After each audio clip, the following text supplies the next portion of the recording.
You see, the whole point of the three-bid conversation is that I'm going to bring up the three-bid issue.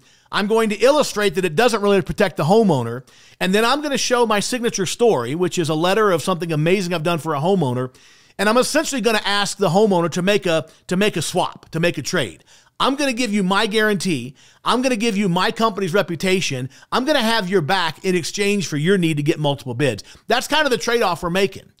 And if I have that conversation properly, it's actually very easy to get people to understand three bids as a myth and a joke. Why? Because they have had problems with contractors after they got three bids. Their family members and friends have gotten three bids and still had a problem with the contractor. So we have to have this conversation. Now, a lot of guys in sales, that they're so afraid of this issue, they just don't want to bring it up, right? Well, I promise you, your homeowners are already thinking about it. Your homeowners had a conversation before you got there, and part of that conversation was, we're getting three bids, honey, right?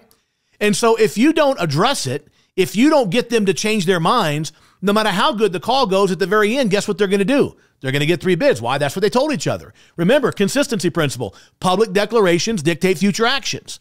So people take action consistent with their words. If the last thing they told each other before I got there is, we're not buying tonight, we're getting three bids.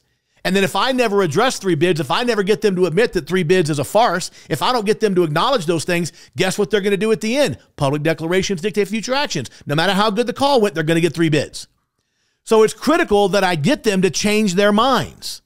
I get them to see the fallacy of three bids. I get them to understand three bids won't protect them. What will protect them is one company like mine with an ironclad guarantee and a history and a tradition of taking care of their customers. That's what homeowners need.